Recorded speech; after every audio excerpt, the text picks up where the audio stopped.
I want to start a little bit with a video for you guys, and then I'm going to weave into the conversation that way. So hopefully you enjoy. Watch this clip from Voto Latino. There is nothing that you can tell me that will change the way that I feel about the Latino. Did you know he did not register to vote? You're legal, right? Of course, Carmina, of course I'm legal. So how come you're not registered to vote? I've never really gotten around to registering to vote. But it's so easy. I never really thought that it would matter. No, I do not know. Who are you?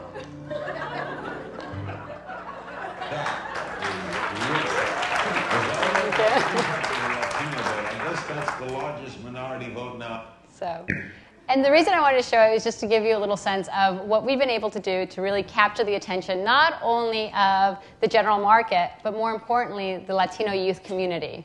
And what we've been able to find in our journey is that, let me find my PowerPoint really quickly, and I promise you there aren't very many slides.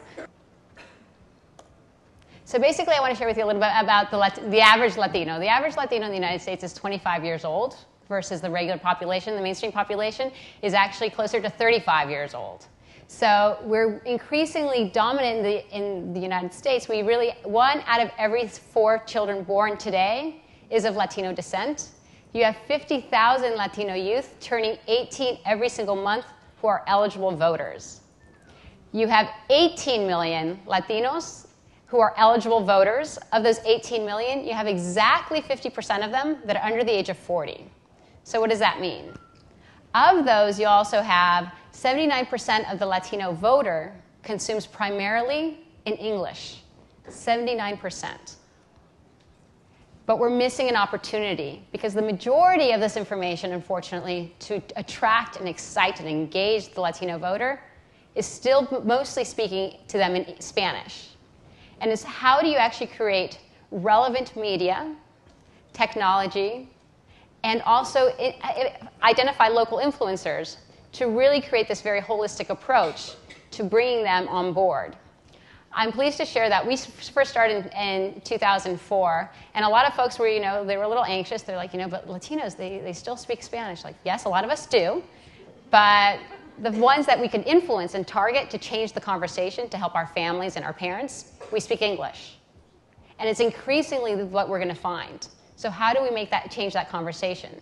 And so what we started doing back in 2004 is we started identifying a couple of factors. And the first thing that we found was that Latinos are the fastest adopters, early adopters of technology. They consume more, they're on the internet more than the rest of the population, and they consume more. So they'll actually be online 88.1 minutes during the day versus 81.8 minutes in the general population. They'll consume 150 web pages versus 130 for the general population. We like to go online. And increasingly, I believe, because unfortunately we haven't had the study do this, I believe increasingly the reason we like to go online is because we want to find culturally relevant media that speak to us. And by culturally relevant, it's kind of like the telenovela we just showed. That telenovela is 1 of 4 episodes, viral video, that we did in conjunction with Norman Lear and Declare Yourself. And we weren't sure what kind of buzz we were going to get. And folks got super excited because all of a sudden we started getting calls from Madison Avenue and wanted to say, who did these for you? And we're like, we did it internally. And we were able to find folks that were actually able to carry it. But the neatest part was when we started getting the comments. We released them on MySpace Impact under the Declare Yourself file, and then we did it under the Voto Latino account. Declare Yourself account was like, these are kind of boring. I don't kind of get them. They're not that funny. But the general market, the Latino population was like, these are really funny. These are the telenovelas I used to watch with my grandmother. How did you guys do it? And that's all of a sudden we started seeing more of a movement and people getting much more engaged. Then what we started doing is we decided to say, well, how does the what are the issues that are really affecting the Latino community? And back in 2006, what we did is we started talking, and what most folks don't know is that the immigration rallies were started because of a group of Latino youth started to organize where? On MySpace and through text messaging. And they are the ones that I'm very proud to say were the ones that led to the immigration rallies, that led to the culmination of over 2 million people marching for the very first time in such huge numbers in our nation's history. And that's powerful. And how do we engage them more?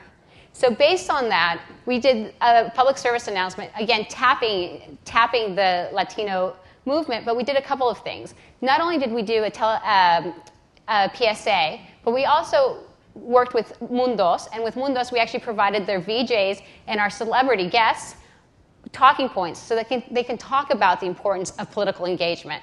So the kids would see a VJ talk a little bit, then they would get the message reintegrated by a VJ, and then they would actually watch this.